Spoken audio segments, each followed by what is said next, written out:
నమస్కారం. ఈరోజు మనం భగవద్గీతలోని ఒక ముఖ్యమైన శ్లోకం గురించి కొంచెం లోతుగా మాట్లాడుకుందాం. నమస్కారం.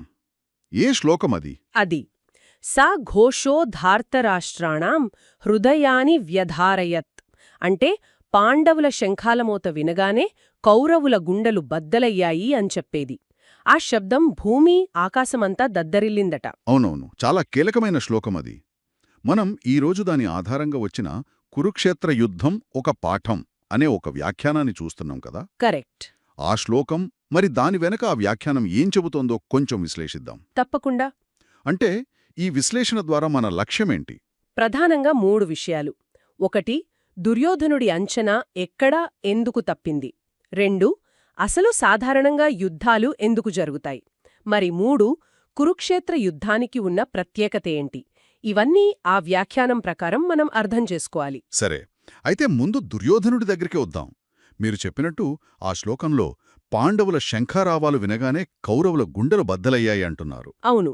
ఆ వ్యాఖ్యానం ప్రకారం దుర్యోధనుడు పాండవుల బలాన్ని అంటే వాళ్ళ శక్తిని చాలా తక్కువ అంచనా వేశాడు. అవునా?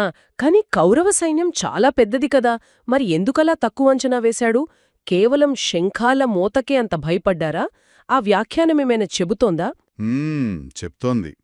కేవలం సైన్యం బలం కాదు, దుర్యోధనుడిలో ఉన్న కొన్ని లోపాలే కారణం అని ఆ వ్యాఖ్యానమంటోంది. లోపాలా? అంటే? అంటే అతనిలో విపరీతమైన రాజ్యకాంక్ష, పాండవుల మీద అంతం లేని ద్వేషం, ఇవి అతని ఆలోచనల్ని పూర్తిగా కమ్మేశాయి. ఓహ్! అన్నిటికంటే ముఖ్యంగా సాక్షాత్తు శ్రీకృష్ణుడు రథసారథిగా ఉన్న అర్జునుడి బలం, దాన్ని అతను అస్సలు గుర్తించలేకపోయాడు. కృష్ణుడు అండగా ఉండటమంటే అది మామూలు విషయం కాదు కదా. నిజమే. అంటే ఒక లీడర్ పర్సనల్ ఫీలింగ్స్, దురాశ అతని నిర్ణయాల్ని ఎంత దారుణంగా దెబ్బతీస్తాయో, దానివల్ల ఎంత నష్టం జరుగుతుందో చెప్పడానికి దుర్యోధనుడు ఒక ఉదాహరణ అన్నమాట. ఇది ఎప్పటికీ వర్తించే పాఠంలా ఉంది. ఖచ్చితంగా. ఇక ఈ వ్యాఖ్యానం యుద్ధాలకి సాధారణ కారణాల గురించి కూడా మాట్లాడుతోంది. కేవలం దుర్యోధనుడిలాంటి వ్యక్తిగత ద్వేషాలే కాదు, దురాశ లేదా కొన్నిసార్లు మతపరమైన నమ్మకాలు అంటే పక్షపాతాలు కూడా కారణమవుతాయని చెబుతోంది. దేవుడు మావైపే ఉన్నాడు అనే వాదన గురించి కూడా ప్రస్తావించారు కదా ఇందులో. అవును అవును, చాలాసార్లు యుద్ధంలో 2 పక్షాలు మేమే కరెక్ట్, దేవుడు మాతోనే ఉన్నాడు అని గట్టిగా నమ్ముతారు. దాన్ని వ్యాఖ్యానం సౌలభ్యం కోసం ఏర్పరచుకున్న భావన అనంటోంది. అంటే థియాలజీ ఆఫ్ కన్వీనియన్స్. ఓ, థియాలజీ ఆఫ్ కన్వీనియన్స్ అంటే సైనికుల్ని ఉత్సాహపరచడానికా? సరిగ్గా. సైనికులను లేదా ఆత్మాహుతి దళాలను ప్రేరేపించడానికి, వాళ్లను యుద్ధానికి పంపడానికి దీన్ని బాగా వాడుకుంటారని ఈ విశ్లేషణలో ఉంది. ఇక్కడ ఇంకో విషయం కూడా ఉంది. బహుశా కొంచెం సెన్సిటివ్ పాయింట్ ఏమో. చరిత్రలో రాజకీయ కారణాల కంటే మత మూర్ఖత్వం వల్ల, అంటే దేవుడి పేరు చెప్పి జరిగిన హింస వల్లే ఎక్కువ అనవసర ప్రాణాలు పోయాయని ఈ వ్యాఖ్యానం అంటోంది. ఇది ఆ వ్యాఖ్యానం అభిప్రాయం మాత్రమే అని మనం గుర్తుంచుకోవాలి. అవును, అది ముఖ్యం. ఆ వ్యాఖ్యానం ఆధునిక కాలం ఉదాహరణలు కూడా ఇస్తోంది. వియత్నాం, ఇరాక్, ఆఫ్ఘనిస్తాన్ యుద్ధాలు. అక్కడ కూడా ప్రత్యర్థి సంకల్పాన్ని, వాళ్ల పోరాట పటిమను తక్కువ అంచనా వేయడం వల్ల ఎంత నష్టం జరిగిందో గుర్తుచేస్తోంది. అంటే దుర్యోధనుడు చేసిన తప్పు మళ్లీ మళ్లీ జరుగుతూనే ఉందని చెప్పడం కావచ్చు దాని ఉద్దేశ్యం.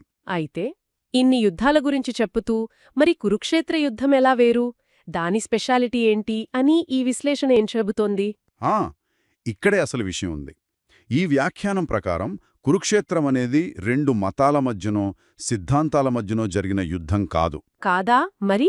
ఇది పూర్తిగా ఒక కుటుంబ కలహం, అంటే అన్నదమ్ముల మధ్య జరిగిన పోరాటం. ఫ్రాక్టరీసైడల్ వార్ అంటారు కదా. ఓహో, కేవలం కుటుంబ కలహమేనా? మరి దీనికింత ప్రాముఖ్యత ఎందుకు వచ్చింది? కారణాలేంటి?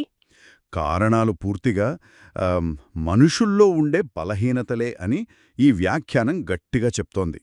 అధికారం కోసం దురాశ, చెయ్యాల్సిన పనిని అంటే ధర్మాన్ని వదిలేయడం, అసూయ, బంధువుల మీద ప్రేమ, ఈ శరీరాన్నే నేను అనుకోవడం, ఇలాంటి ఎన్నో లోపాలే కారణం. అయితే ఇది కేవలం మానవ లోపాల వల్ల జరిగిన యుద్ధమేనా, లేక దీని వెనుక ఏదైనా పెద్ద ఉద్దేశ్యం కూడా ఉందా? ఈ వ్యాఖ్యానం ఏమంటోంది?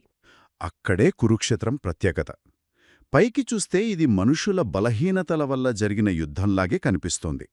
కానీ దీని వెనుక ఒక గొప్ప ఉద్దేశ్యముందని ఈ వ్యాఖ్యానం అంటోంది. అదేంటి ఆ ఉద్దేశ్యం?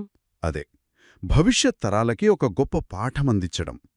ఆ పాఠమే శ్రీకృష్ణుడు అర్జునుడికి చెప్పిన భగవద్గీత. ఓ, అంటే యుద్ధమొక సాకు మాత్రమే, అసలు పాయింట్ గీతాబోధన అందించడమా? అద్భుతం. మరి ఆ భగవద్గీత ముఖ్య ఉద్దేశ్యం ఏమిటని ఈ వ్యాఖ్యానం చెబుతోంది? మనుషులు వాళ్ల చిన్న చిన్న ప్రాపంచిక బలహీనతల్ని, లోపాల్ని దాటి వాళ్ల అసలు స్వరూపం అంటే ఆత్మను తెలుసుకుని ఆ దైవత్వంలో స్థిరంగా ఉండటానికి సహాయపడటమే గీతలక్ష్యమని ఈ విశ్లేషణ చెబుతోంది. ఆత్మసాక్షాత్కారం పొందటమన్నమాట. చాలా స్పష్టంగా చెప్పారు. అంటే ఈ విశ్లేషణ ప్రకారం చూస్తే కురుక్షేత్ర యుద్ధం మనుషుల బలహీనతల్నుంచి పుట్టినా దాని అసలు ప్రయోజనం చాలా ఉన్నతమైనది. మానవాళికి ఆత్మజ్ఞానాన్నిచ్చే భగవద్గీతను అందించటం. ఖచ్చితంగా. ఈ ప్రాపంచిక లోపాలను దాటటానికి గీత ఒక గైడ్ లాంటిదని ఈ వ్యాఖ్యానం మనకు మళ్ళీ గుర్తుచేస్తోంది. సరే, ఈ చర్చను ముగిస్తూ వినేవాళ్లు ఆలోచించడానికి ఒక ప్రశ్న వదిలివెళ్దాం. ఈ విశ్లేషణ ప్రకారం గీత మన లోపాలను దాటడానికి దారి చూపుతోంది. మరి ఈ రోజుల్లో ఇక్కడ చెప్పినట్టు మనలో ఉండే ఏ వ్యక్తిగత బలహీనతలను అధిగమించడానికి దాని బోధనలు ఉపయోగపడతాయననిపిస్తోంది. ఇది ఆలోచించాల్సిన విషయం. అవును, చాలా మంచి ప్రశ్న.